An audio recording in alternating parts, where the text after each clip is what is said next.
another staycation vlog. Today's staycation is dito sa Tropical Villa ng Dapad. Dito siya sa Timog, sa Angeles City. And if you haven't watched yet our other staycation vlogs, and dito yung playlist ng mga staycation vlogs namin, feel free to watch them also. Tara, villa tour na tayo. From here pa lang makikita mo na yung pool. And then here, ito yung sala. Ang ganda, diba?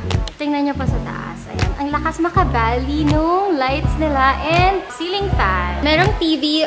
Although guys, walang Netflix yan kasi it's not a smart TV. So magdala na lang kayo ng flash drive na may nakasave na movies. This is the dining area. Merong 8 seats dito. Dito naman sa bar, merong 4 na seats. Tapos yan, access sa pool.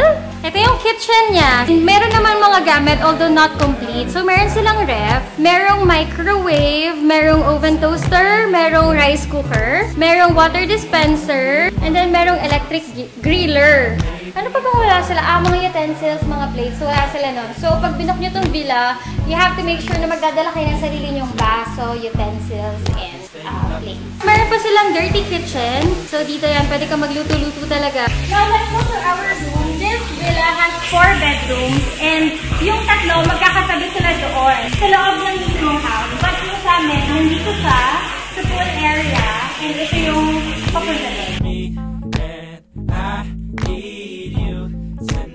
Sabi ko nga sa inyo, nasa taas siya ng pool. And nakahiwala yung room namin. So, eto siya.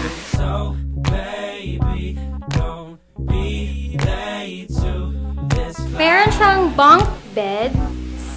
Dito kami ni Tala sa baba. And then, si Isaac dun sa taas. Meron siyang split type na aircon. And yung mga gamit namin, dito namin nilagay. Yan, may drawers. And then, nandito sa side yung luggage. Bathroom.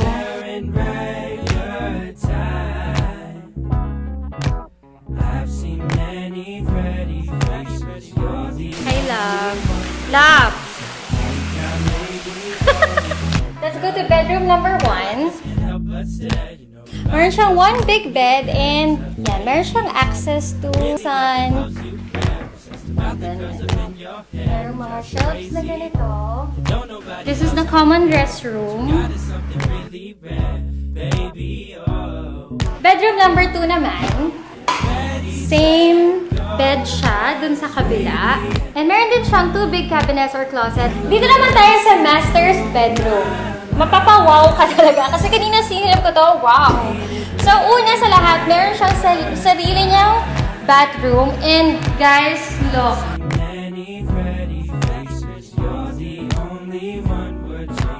So, merong sofa. Ini-invite na ni Tala. Oh, mahulog ka dyan.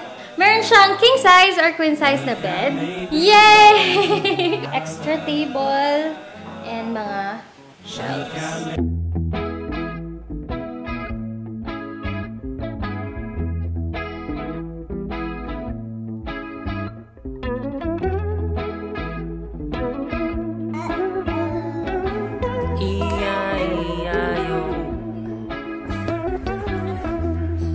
Lightning-stricken cactus and it starts to rain.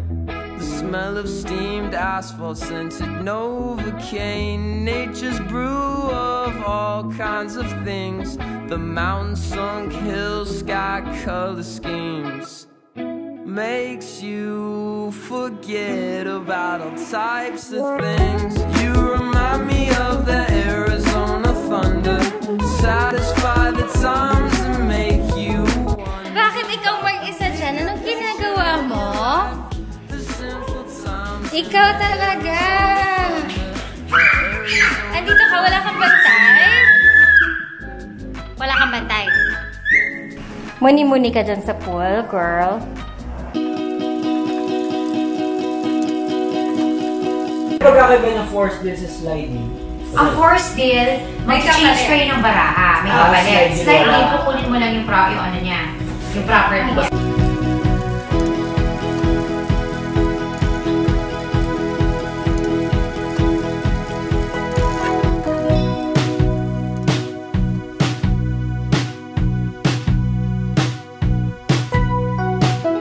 Good morning! So kami pala ni Mommy yung gising. Nagkakape kami and mag-aalmusal.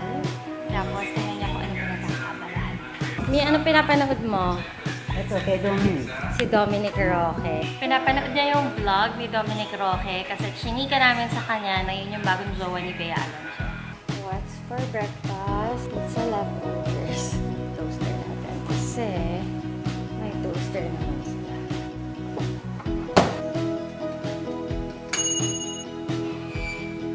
And some leftover mango bravo. Let's eat.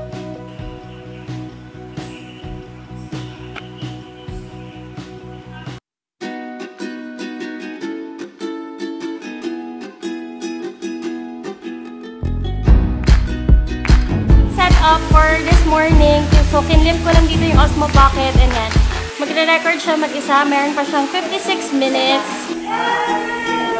1, 2...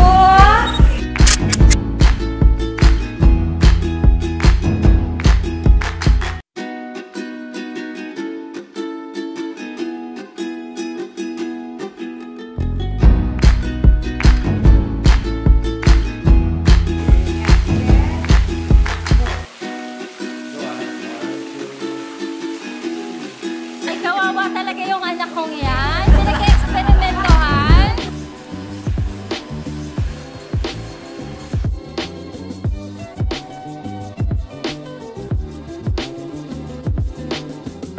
It's not time for me and Lala. Of course, may sarili siyang shampoo and bath gel. But me, I brought this Ever Shea na low poo. So yan, hindi siya bumubula kasi it's a cream type na shampoo. And then, ito ang favorite ko so far. It's vinegar, rinsing vinegar siya na raspberry. And sobrang bango niya. And nakaka-shiny siya ng hair. And that concludes our house tour. Charot. Sana next tour. That concludes our staycation vlog. Thank you so much for always joining us in our staycation vlogs. Don't forget to check out